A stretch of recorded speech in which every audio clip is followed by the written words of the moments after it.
ಈ ಮೂರ್ತಿ ಪ್ರತಿಷ್ಠಾಪನೆ ಹೃದಯ ಯೋಜನೆಯಲ್ಲಿ ಈಗಾಗಲೇ ಮೂರ್ತಿ ಕೂಡ ಸಿದ್ಧಗೊಂಡಿದೆ. ಚಾಲುಕ್ಯ ಉತ್ಸವ ವೇದಿಕೆ ಅಂತ ನಮ್ಮ ಸಚಿವರಾಗಿದ್ದಾಗ ಡಿ.ವಿ. ಜಿಲ್ಲೆರೆಡ್ಡಿ ಸಾಹೇಬರು ಅಲ್ಲಿ ಎಪಿಎಂಸಿಯಲ್ಲಿ ಸಿದ್ಧರು. ಅದಕ್ಕೆ ಜಾಗೃತಿ ಕೊರತೆ ಇದೆ ಅಂತ ನಾವೆಲ್ಲರೂ ಇವತ್ತಿನವರೆಗೂ ಅದನ್ನ ನಮ್ದಲ್ಲ. ಈ ಚಾಲುಕ್ಯ ವೇದಿಕೆಯನ್ನ ನೀವು ಅಲ್ಲಿ ಮಾಡಿರೋದ್ರಿಂದ ಅದು ಇವತ್ತಿನಿಗೆ ಮಾಡಿರೋದು. ಅದಕ್ಕೆ ಅಲ್ಲೇನಾದ್ರೂ ಸ್ಥಳಾವಕಾಶವನ್ನು ನೋಡಿಕೊಂಡು ಆ ಪುಟ್ಟಿಸಿ ಮೂರ್ತಿಯನ್ನ ಪ್ರತಿಷ್ಠಾಪನೆ ಮಾಡ್ತಕ್ಕಂಥದ್ದು ಒಂದು ಸೂಕ್ತ. ತಮ್ಮ ನೇತೃತ್ವದಲ್ಲಿ ಮೊದಲನೇ ಚಾಲುಕ್ಯ ಉತ್ಸವ ಆರಂಭ ಆಗ್ತಾ ಇದೆ.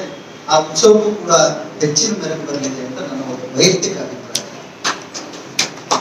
ಈಗಾಗಲೇ ಎಲ್ಲರೂ ಮನಮುಟ್ಟುವಂತೆ ತಮ್ಮದೇ ಆದಂತಹ ಒಂದು ಎಲ್ಲ ಸಲಹೆ ಸೂಚನೆಗಳನ್ನು ಕಲಾವಿದರು, ಸ್ಥಳೀಯರಿಗೆ, ರಾಜ್ಯ ಮಟ್ಟ ಎಲ್ಲವೂ ಸರಿ. ಆದ್ರೆ ನಡೆಸ್ತಕ್ಕಂಥ ಗೋಷ್ಠಿಗಳು ಮತ್ತು ವಿಚಾರ ಸಂಕಿರಣಗಳಿಗೆ ಜನರ ಅಭಾವ ಕಾಡ್ತದೆ ಪ್ರತಿ ಬಾರಿ. ಅದು ಕೂಡ ಸೂಕ್ತ ಸ್ಥಳವನ್ನು ಆಯ್ಕೆ ಮಾಡಿ ಆ ಎಲ್ಲ ಗೋಷ್ಠಿಗಳನ್ನ ನಿರ್ವಹಣೆ ಮಾಡಿದ್ರೆ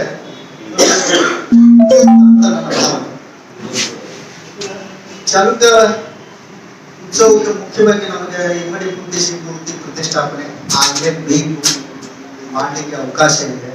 ಅದು ವೇದಿಕೆ ಕೂಡ ಇದೆ, ಮೈದಾನ ಇದೆ. ನಾವು ಶಾಸಕರು ಮನಸ್ಸು ಮಾಡಿದ್ದೇವೆ ಆ ಮೂರ್ತಿಯನ್ನ ರಸ್ತೆಯಲ್ಲಿ ಮಾಡೋದಾ, ವೃತ್ತದಲ್ಲಿ ಮಾಡೋದಾ, ಈ ತರ ಎಲ್ಲ ಕನ್ಫ್ಯೂಷನ್ ಇದೆ. ನಾವೀಗಾಗಲೇ ವೇದಿಕೆ ಮಾಡಿದ್ದೀವಲ್ಲ, ದಯವಿಟ್ಟು ಅಲ್ಲೇ ಬಂದು ಇಮ್ಮಡಿ ಪುಟ್ಟಿಸಿ ವಿರಾಜಮಾನ ಆದ್ರೆ ಇನ್ನೂ ಒಳ್ಳೆಯದು.